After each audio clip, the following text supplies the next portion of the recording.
Hello, this is a bit something different. It's not a live stream, it's an interview with an up and coming musician by the name of Frankie Fugazi. He's here now. Can you see him? He's over there.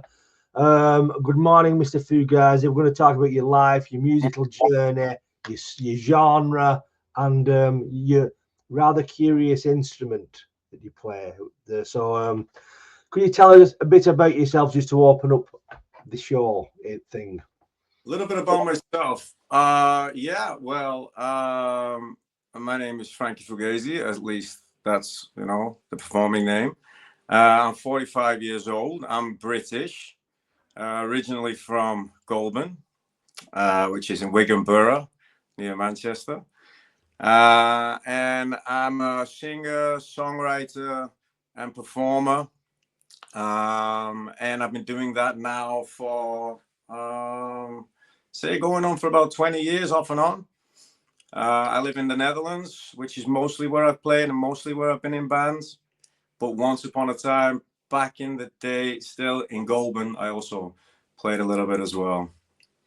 It's good to see you've still got your Goulburn accent, really. Or is that a Dutch accent? I think they all talk a bit Dutch in Goulburn anyway, kind of thing. Double Dutch. Yeah, it's still there a little bit, man, but it not as strong as it is. When I do go back, it comes back very strong. People from Goulburn, it's not there, like, I think. What are your music? Tell me about how you got into music. Was it from a really young age? And when did you learn your instrument or pick up? What was the story on that? Well, my dad's a musician. My dad was a drummer, a good drummer as well, actually.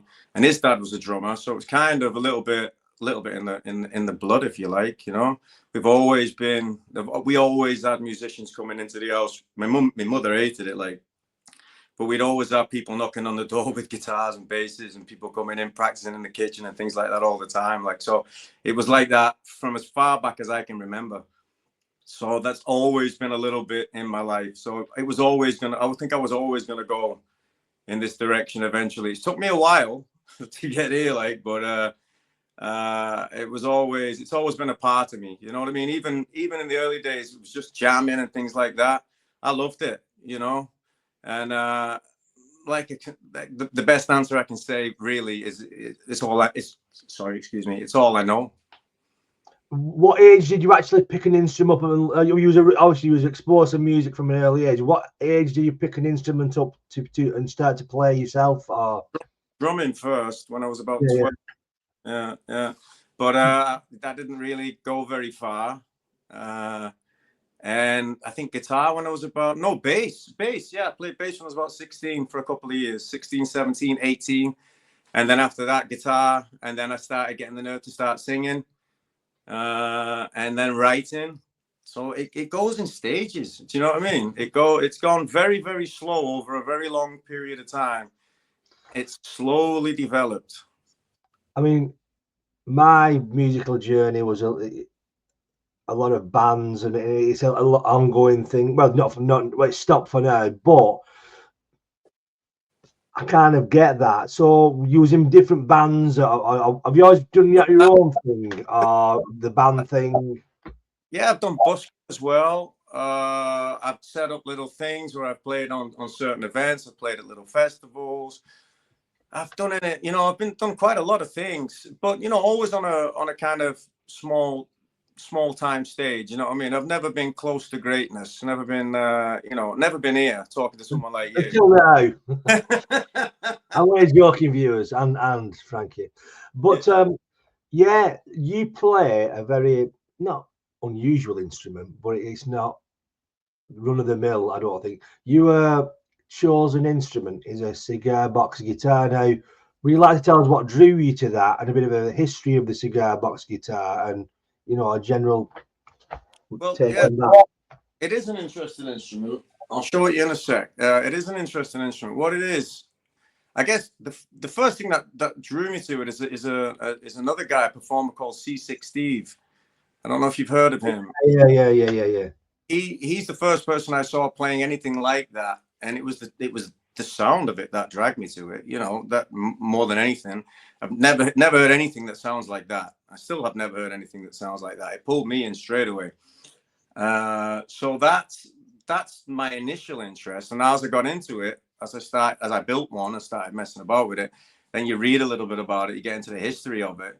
I always loved history. That's one thing I liked at school as well. So I got an interest in that. So the more you read into it and you see where it's from, it's basically, I mean, if you like roots music, if you like where things have come from, this is the very beginning. I mean, what this instrument is basically how the blues began, the beginning of the blues. And blues is considered the beginning of everything else, basically, in Western music. Yeah. But you can't really go back any further than a cigar box guitar. I'll show it to you.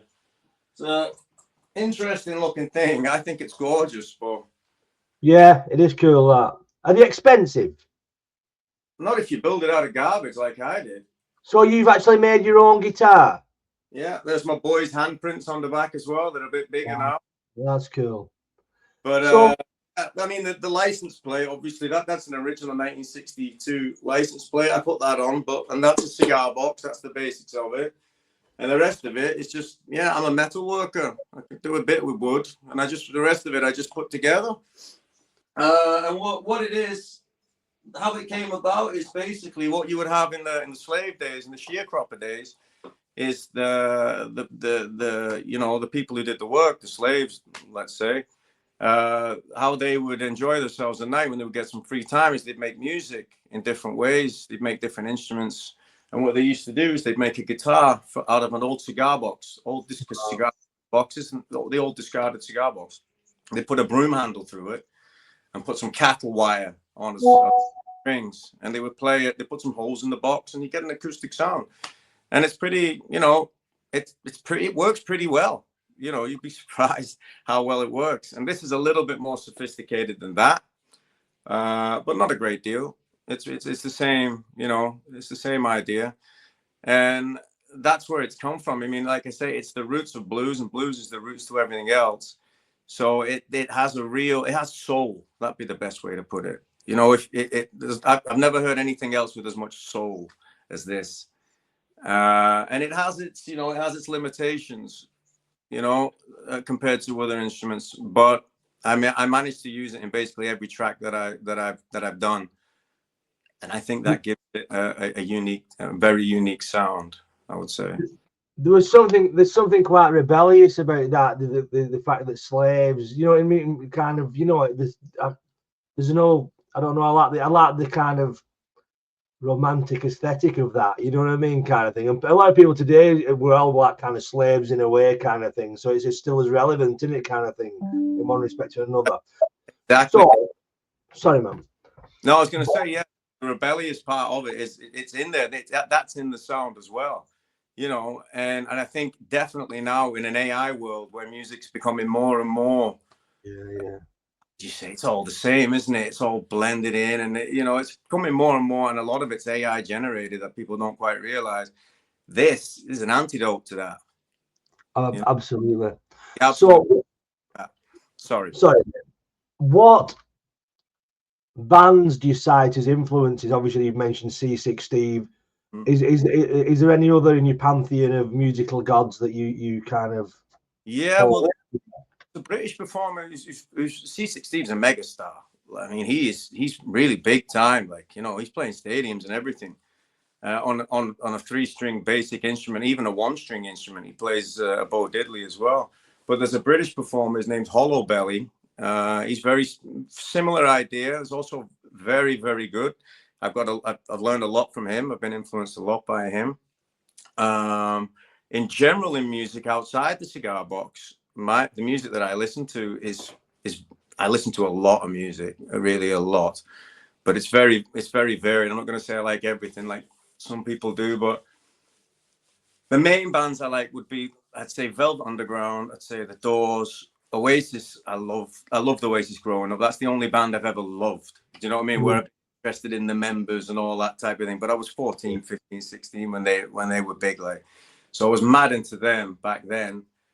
So I'd have to put them in the list. The Beatles would be in there, obviously. Velvet Underground and The Doors are probably my 2 favorite bands, though, I would say. How would you describe your sound if you had to describe your sound? Ooh. Depends on the day. I'd say, I mean, the genre that I played, what I've managed to put it the best, I would say, what do I say? It's experimental alternative blues rock. That's the best way I could box in what I do if you was to call it a genre. The sound is authentic, it's soul, it's real, it's true, even. Yeah. There's nothing like it. I mean, you might like it, you might not like it. You know, I'm not saying it's the best thing in the world, but there's nothing else like it. It's a sound on its own, that's for sure. You're coming from a place of complete authenticity, from what I get from your music. Now, you write your lyrical content. Would you describe it as autobiographical, surreal? Is it just what is your music? That's a good question. Yeah, I only recently listened to the to the album a couple of days ago, and heard it back. Obviously, it's not released yet, but I can hear it. But, and you listen to it, and you listen to the to the lyrics and things like that. I actually wrote most of this during that fantastic holiday we had a few years ago that they called the COVID pandemic. We all had a lot of time, a lot of free time and things like that back then. I don't know if you remember. And a lot of this album was actually written during that. So as you can imagine, if you listen to it, it's not it's not how all shits and giggles, so to speak. You know what I mean? It's not really a happy.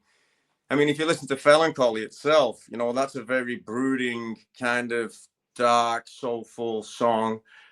And there's all the songs are different on the album, but there's not a happy song really there. So, but that's because it's like, how would you say, creature of its environment. It was born 3 or 4 years ago. Yeah. And I don't know. Well, you do know it takes quite a while to write songs and then get in touch with people, get to the whole point where it's actually recorded and done and ready for release. It takes a couple of years. So it was actually written quite a while ago. Now, I know this from an artistic perspective.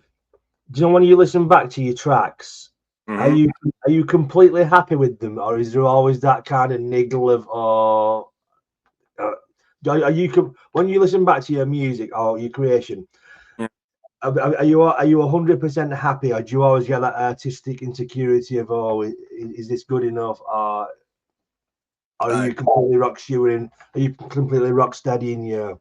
No, certainly not. No, when I first hear me singing something for the first, often I really don't like it for a long time, because you focus in on tiny little things, don't you? Yeah. You find it, you kind of get embarrassed, and you think everyone's going to hear that and everyone's going to say that. And no, I'm certainly not rock steady in that at first, but then when I'll hear it for a few weeks, that'll kind of go away. And it depends on the song. I mean, Feloncholy, I was certain about it. The first single that we've released, I thought, right, love it or hate it, that's what I do. The production is exactly how I want it. Everything is exactly how I want it with this song. This is what I want to do. Boom. And I felt completely confident. I wasn't confident that anyone would hear it. No, but I was confident in myself that it was ready for release, and that's what I do. And I stand by that, and it's done pretty well compared to what the expectations that I had. But no, I'm not someone who just does something and I'm like, yeah, that's great, that's awesome. No, not at all. I'm more the opposite to that. I'm going to put a link to Feloncholy under the video. Please do.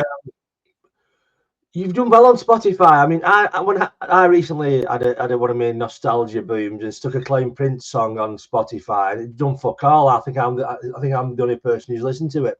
So thank you, I appreciate that. So what you quite you do have to be proactive with these platforms. We was having a conversation the other day, and you were saying you've done a lot of hustling with it. Entering these competition band things, and so do you have to be, what's your strategy now for getting the music out there?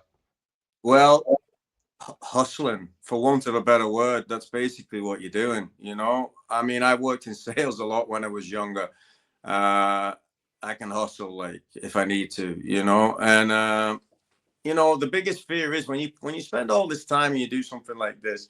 I don't know how you felt, but it, like, the only fear that I had was that it would do nothing. Like, you know, like I have this image of like a coin dropping down a well and just like hitting the bottom, not touching any sides, none of this, you know. Not I'm talking to you right now. This is exactly what, do something, stir something up, you know, and that's exactly what it's done. My fear was that it would do nothing.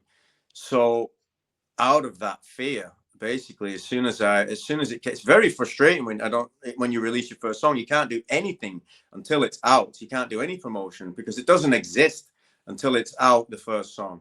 So I just tried to make it hit the ground running. As soon as it released, I just started contacting as many radio stations as I could, playlist spot, you know, things like that. And you know, there's been quite a few rejections as well. It doesn't fit everybody's agenda. It's not everybody's cup of tea, but to my delight, it's been taken on by quite a few small radio stations. We're not talking, you know, mega stations here, like, you know, but it's for a first single from an unknown artist, it's done all right. I'm certain that if I'd have not hustled and got off my backside, so to speak, it wouldn't have done half as much. Like, I think that's the thing with me. I just tend to fucking trust too much in like, or somebody that's a bit self-entitled. But when really? when me well, in this time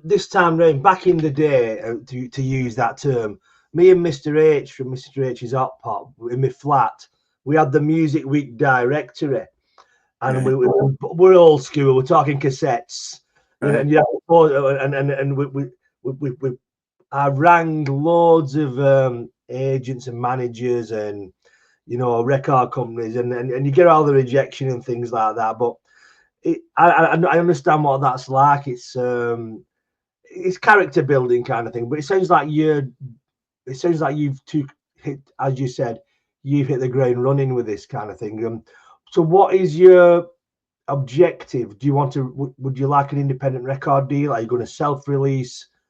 Obviously you're on Spotify, but would you like a label to pick up where you've left off, kind of thing? Yeah.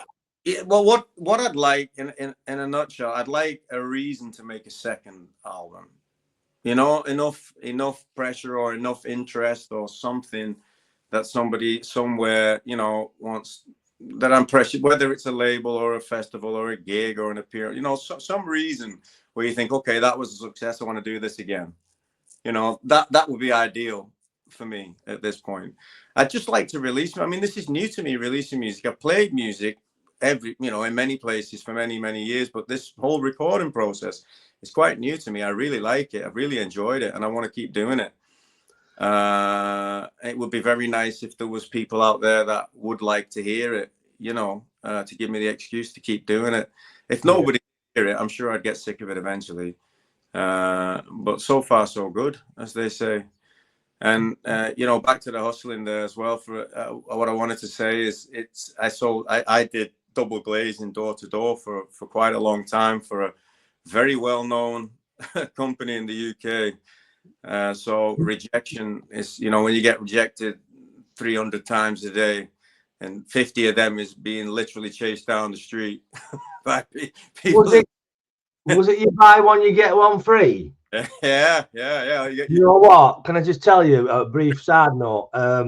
I actually trained with them to do, but I was really fucking shit. I mean, I know you'll know this. They used to tell you to stay in the house for about 3 hours to go through all the bullshit. Yeah. And my thing was, I'd go in the house, say, "Them are the windows. Do you want them or not?" And I'd get fucked off, and then the boss would be on the phone saying, "Get back in that house." You might, and I said, "I can't be ours." I did the initial period, like 6 weeks, where they paid you a wage, and after that you had to fly solo, didn't you, and get a commission. So I just took the first 6 weeks of money and fucked off. But anyway, yeah. Have you got a band? Have you a band of musicians ready to gig? Is there going to be many gigs on the horizon for you? No, this started off as a band. The next track that's coming out, the next single is going to be out the end of June, by the way. That's called No I Ain't, and that's a live performance with the band. This initially started off, but that was the idea. But people, how could I say this nicely? People who, in my experience, people who are in music and creative people, they're not the most reliable or responsible people, and bands tend to fall apart. And I wouldn't say I'm a tyrant, but I'm a little bit. I take music very, very seriously. Like, you know, I would never miss practice me. So yeah. From other people, and it doesn't work out that way, and you get let down, and you know, it just goes round and round and round. Look at it now. I'm on my own now, and I've actually releasing an album. Yeah. You know, I don't want to say people have been holding me back, because it's not the case. But you know, if you want something doing, do it yourself. Yeah, absolutely. I concur with that. And I've got it done. So sorry, I'm happy with that. I mean, being in a band, you need 4 committed people. And I know from previous experience, if it's just you and everybody else just turns up and that's it, it eventually fucking drains the life out of you, and you just think, fuck it, kind of thing. It is such a hard thing. Dealing with a lot of creative people are effectively, when you're dealing with them, you're effectively child minding. You know what I mean? You know, come up with all kinds of excuses, and it's just, you know, you just can't handle it for that long. So eventually you leave it. But back to your question, yeah. So the first track is a live performance with the band. I think it's the only first and last gig we did. But that was the idea. That was the inspiration for the album. It was like, oh, that went so well. Let's make an album, and we'll keep this live recording as one of the singles for the track. But now it's just me. But you know, if all of a sudden the music was to go viral and there was demand for me to all of a sudden start gigging, I could put a band together very quickly. You know, I know enough people, but it's, you know, it's all my stuff. It's all my songs. You know, it's hard. It's a bit of a big ask to ask people to be quite as interested as me. You probably had the same situation with you. It was your band. You wrote the songs. You sang. You played. You know, other people can feel a little bit like passengers, I think, and maybe that's the reason they lose, and you know, they don't turn up quite as often. I don't know, but it tends to go that way. It's a shame. It is a frustrating kind of thing with that. Now, will you be making a video for Feloncholy? On the music video, is there a video out there where I can link?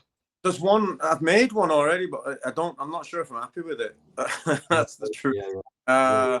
I think I'll release it. I think I will. Yeah, it's just every day, man. There's things I've got a list of things to do for when the song released. All these different things I want to promote. Every single day I go home, there's just other emails I've got to answer, different things I've got to do. The song makes things happen every day, so I don't get around to it. But the video was made actually a long time ago. I just got to sync it to the music and get it out there. But like I say, I never seem to get down the list because other things keep popping up. You know, I need people, actually, a team of people that are happy to do it for nothing. So that's the thing, in it. It would be great if you had a couple of people, a couple of allies to kind of help you, you know, further the objective. I have to do everything. I mean, the producer. I have a producer, thank God. That's Buddy Fly. He's brilliant. You know, I couldn't do half the stuff without him. Without him, I'd just be a guy writing songs in his bedroom, basically. You know, he's got the studio, he's got the know-how, he's got the experience. That's absolutely fantastic. But apart from that, it's a one-man show for the minute. But yeah, I think we're punching above our weight at the minute. We're doing all right. I'm fucking blanked. It happens, everybody. You know me. It does happen. It's the heroin. You know, sometimes when I had a bit of a toot before I came on, and all that. But what is the song Feloncholy about? For anybody who's never listened to it, could you tell us a bit more about the actual song? Feloncholy, we should listen to it for a start. I'm talking to the. I'm talking to the. Oh, sorry. to the public. It's on Spotify, Amazon, iTunes, every platform. It's on YouTube. What it's about, Feloncholy. Okay, it's a play on words. Obviously, that word doesn't exist, right? Very good. It's a very good play on words, if I may say. Do you like it? Clever. Coming from someone just like yourself, that's a nice comment. Thank you. Thank you, mate. Feloncholy, yeah. If you listen to the song, it's very brooding. It's very dark. It's almost sounds. It almost sounds like the sound your brain makes when you're plotting revenge type thing. It's not quite as dark as that. It's melancholy. It's kind of sadness with a desperate edge. Hence the Feloncholy. That's the vibe I got. It's a strange song. It was written in one take. It came out. This song just came out. I was playing it. We were recording the studio, just messing about, and it went from start to finish in one take. Boom. We did re-record it after properly, but it's exactly how it came out. All the words, all the arrangement, everything. It's just like I was a satellite for it. Like it came from somewhere. That's how it felt. It just came out of me, and it was like, okay, that's great. And it was. I think it must have been how I was feeling at the time. I guess I wasn't doing too well at the time when we wrote that song. It was, as you know, 3 or 4 years ago. Yeah. It's a very true song. It's like I say, it's exactly how it is. I didn't change one lyric, and I didn't change any arrangement of how it came out. So that's why I like it so much. That's why it's the first single. I have a bit more of a special bond with it, Yeah, it's sometimes when you're writing, it's like you're a conduit, isn't it? And you're just kind of you're being dictated to by something else. You feel well. Flowing through you. Yeah. So the song "Oh Jane," I don't know if you've heard it. I wrote a song. I sometimes play them in Loud Street. Yeah. We was having a conversation. This isn't all about me, by the way. We was having a conversation in the living room about this lad and this predicament with this girl. And I'd not picked the guitar up for about 5 years. And there was an acoustic on, and there was an acoustic on the side of him on this couch. And I just put it on my knee and I went, "Oh Jane," it was the cocaine, and that just fell out. Obviously, I had to go up and write the basic kind of premise of the song. Sometimes it just comes to you and it's beautiful. And the other times though, you labor over a song and you go, "Oh, they're gonna fucking love this," and you put so much work into it, and you put it online, it's like nothing. And sometimes I suppose it's the kind of instance. I don't know what it is, because it just flows through you. It must be because it's authentic. It's authentic, and you've not had time to intellectualize it or change it. So you're getting a pure idea, and perhaps that's why it just connects with people on some level. Exactly. I'm glad you said that, because I've explained it to a couple of people before, and I feel like I'm a bit mad when I say it. You're the first person who said to me that you feel a bit that way as well. It feels like sometimes the way I can describe it, it's like, when you see them archaeologists with them fine brushes and they're brushing away the sand. It's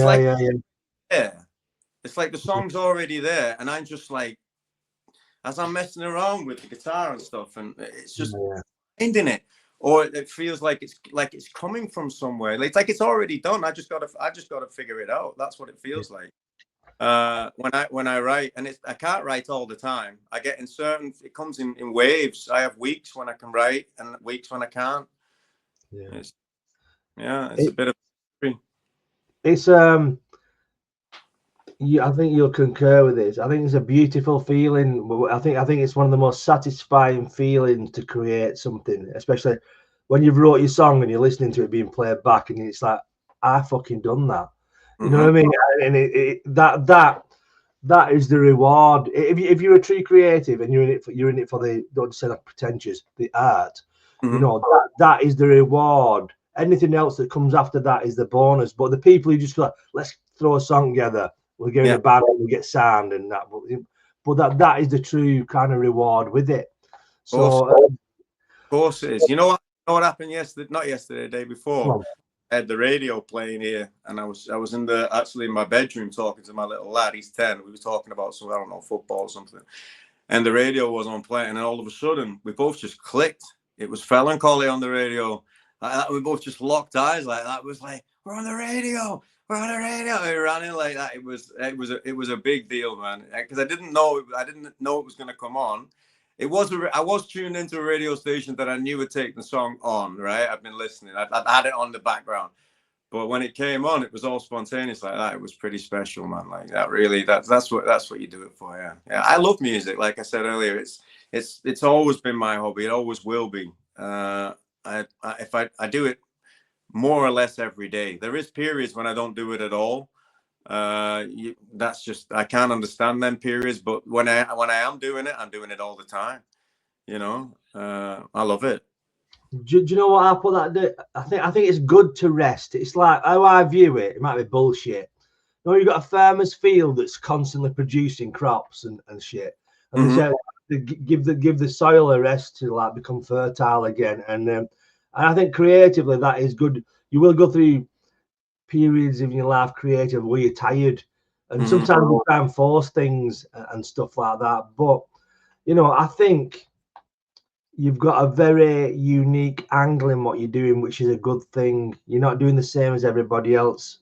Do you think it's harder now to get signed or easier? Well, that's a good question. In some ways how it is today. I mean, look where I am today. I wouldn't have this opportunity without being signed 20 years ago. So actually pick out where it can be in everybody's homes. You know what I mean? That's pretty. I'm not crazy on the modern day and technology, but that's pretty special from my point of view. You know. But on the other hand, everyone can. You know, everyone's got the opportunity. So the competition. I mean, I think I read there's 100,000 songs a day being released. So yeah, competition. You know, competition is rife. You know, so there's that aspect of it. You know, it's good and it's bad. To get signed, I wouldn't know. I've not been close to being signed as of yet. I'd be interested if anybody wants to talk about that. But no, I wouldn't know about that, Jim. What I tell everybody is, you know, and I sometimes tell it myself, it's just that the most important thing is keeping going. You know, if that is your ultimate objective, there's nothing. The only things can sometimes stopping you is when we go through all them. I can think of times in my life where I've been really depressed, but I fought through it. And my last acting agent, I was in this lull. I thought, I've been sending emails here. This shit ain't happening, and I just thought, fuck it, come on. And it's just that the most important for everything in life is just to keep going. But I really think you've got something, and I think you're a very talented lad. Lad, I don't mean lad in a patronising way, kind of thing. I mean lad in the, you know. Basically, I'm not fucking ending the interview, by the way. I'm just interjecting this to remind you, Feloncholy will be under this video. Check it out. And is your album due for release? The album's probably gonna come out. I'm gonna try and time it around Christmas time. I think you never know. So, but I'll be releasing a single. The next single's coming out at the end of June. Then there'll be a couple of months after that another single. If I'm satisfied with all the songs on the album, because we're still mastering, there might be another single, and then there'll be the album will be out. Everything will be out at the end of the year. We'll know by the end of the year if I'm any good or not. So yeah, but it's going to be from now till the rest of the year. There will be songs being released every couple of months, and yeah, we'll see how it goes. And you were saying then about you get tired. You get tired with creating, don't you? And I wanted to say, yeah, because you know when you're doing something creative, like acting, things like that, like what you do, there's a lot of rejection, you know, and there's lots of times to think like, why am I doing this? You know, you don't make a fortune doing it unless you're in, you know, the top elite, very much like an athlete, you know. Unless you're the top ones, you don't really make a great deal of money, but you do it for the love of it, don't you? Yeah. You do it because you love it, and you do it because you hope other people will enjoy it. You know, that'll do something good for them, something positive for them. And yeah, that's about it, isn't it? What I've found is you never realise I don't want to sound pretentious using the term art, because I don't describe what I do as artists, just fucking about really. But you never know, whatever you create, the effect it can have on people, and you know how it can help people. You know, you really know you never know if somebody's really depressed and they listen to your song and it really cheers them up. It takes the mind off the predicament for a while, and that's the beauty of it. But do you think being a creative is, and you're as a creative, you're like equally cursed and blessed? Because I think creatives are very hypersensitive people, and obviously you feel a lot more, and subsequently through feeling a lot more, you're prone to depressions and mood swings. And would you agree with that? As Yeah, being a little bit of mad. Yeah, definitely. Yeah. I mean, I, you know, I live a pretty good, normal, balanced life, you know, but there's definitely a touch of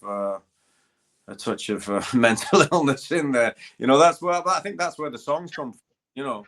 I don't mean mental illness in a bad way, or I'm not laughing at it really. You know, what I'm saying is I'm agreeing with you basically. If you're a creative, like we said about people in bands, they're not always the most reliable and things like that. We're a little bit different, you know, a little bit different. Normal enough to blend in, but just a little bit different, to stand out every now and again. I definitely have a little bit of that. I've always had that, I think. And thank God I do.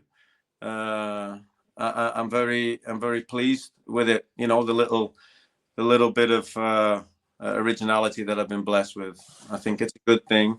I think I found a good way to express it. I mean, I had to learn to play instruments. Do you know what I mean? I wasn't born like that. You know, I'd love to draw. That would be the thing I would like to do the most, but I can't draw. I never could. I keep trying. I never could. I'm useless at it. Absolutely useless. And it amazes me when I see people draw. And I see that kind of art. Absolutely. I play instruments because I couldn't draw. So you have to find, even though you've got that creative aspect here, you still have to find and learn a way to express it. You did it through comedy, mostly. I think acting now, right? But you still have to learn your trade, don't you? You know, you're not just born that way. And people tend to think that sometimes. They think, oh, you're lucky you're doing this and you're doing that. Well, there's a lot of hours that go into it. To be able to get to that level. I just think if you're a true creative, you need to create, or you'll go fucking mental.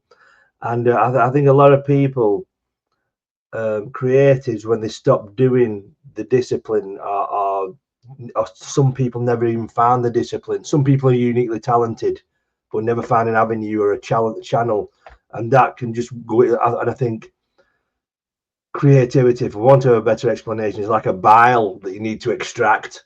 You know what I mean? And if you don't, it festers inside you, and it'll manifest in other ways, darker ways and stuff. And but it is definitely a good thing to have. But I bet you sometimes feel like I always used to feel when I was in bands or whatever, I'd feel like, why have I got this fucking talent and I can't use it? You know what I mean? Not necessarily because you are using it, but there were times in my life when the band split or whatever, and when you're watching some cunt on television and you're thinking, why is that not me? And all that kind of thing. But the reward is the reward is the doing, and it's saying like Eckhart fucking Tolle. You know what I mean? It's learning to be present in what you do, and that is the reward in itself, and everything else will come. You know what I mean? At the right time, if it's meant to, and all that. So I think one of the secrets of life is relaxing with things. The best performance of a boxer is relaxing. If you know what I mean? If you and I was only on stage. I was doing stand up at a place one time, and it just clicked in my mind. Relax. You know, it was a hard gig, and I was like. But I thought, just fucking relax with it, and then acting, the true nature of these kind of endeavors and life itself, I think, is relaxing with it and going with it. You know, they'd be too deep. Yeah, you know? entirely. It's not easy to do, is it? But when you can tap into it and just manage, yeah, of course, you perform better in every single way. Absolutely. So we've got Feloncholy out now. Link below. Wow. When the album's dropping winter time, was that Christmas time?